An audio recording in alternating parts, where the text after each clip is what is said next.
Brendan from the China Import Formula. Today's tip comes on dealing with the cultural and social barriers that exist between Western countries such as America and Australia and China. There are three major differences that you've got to deal with. The first is language barriers and language differences. The second is cultural differences. And the third are legal differences. So let's go through them one by one. So firstly, with language differences. Okay, so we in the West will tend to speak English, and in China it's Mandarin, or often it can be Cantonese as well. So how do you deal with that? Well, basically there is no issue if the factory speaks English, and you find that because the Western world is the biggest customer of these factories, there's usually a young person in the factory whose job is solely to speak in perfect English to you to get business. It's a competitive environment. They want your business, so they will often have people who speak English. Even though that may be the case, I've been in situations where the factory spoke perfect English when they wanted your money and you paid a bill. But the moment it came to there being any actual physical problem which they needed to cough up on, suddenly the ability to speak English just deteriorated suddenly. And don't get caught in that situation. Look, one simple way is hiring an interpreter.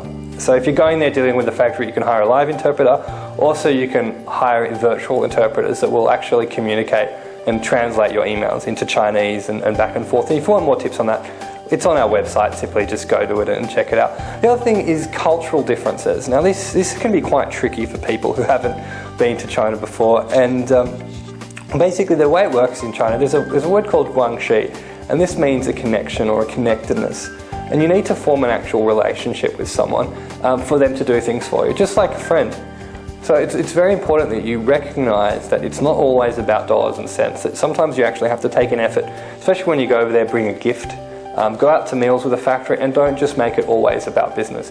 You know, the money's the lubricant, you know, to make things happen, but you need to have a relationship. At the end of the day, if someone doesn't like you, then when there's a problem, you're going to find that not really any amount of money is going to save you.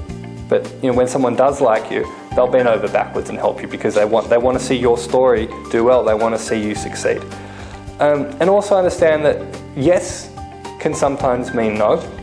In China, there's often face. So that if someone asks you a question, they don't want to say no, they'll say no. So often you have to repeat yourself and ask the same question again, or reword the question in different ways. And if you get a maybe, then generally that means no. Also, in terms of legal requirements and the legal differences, I recommend that if you're dealing with a big contract, get it translated into Chinese. And for information on that and other bits of information, just head over to the website. I hope you found that information useful. You have yourself a lovely day.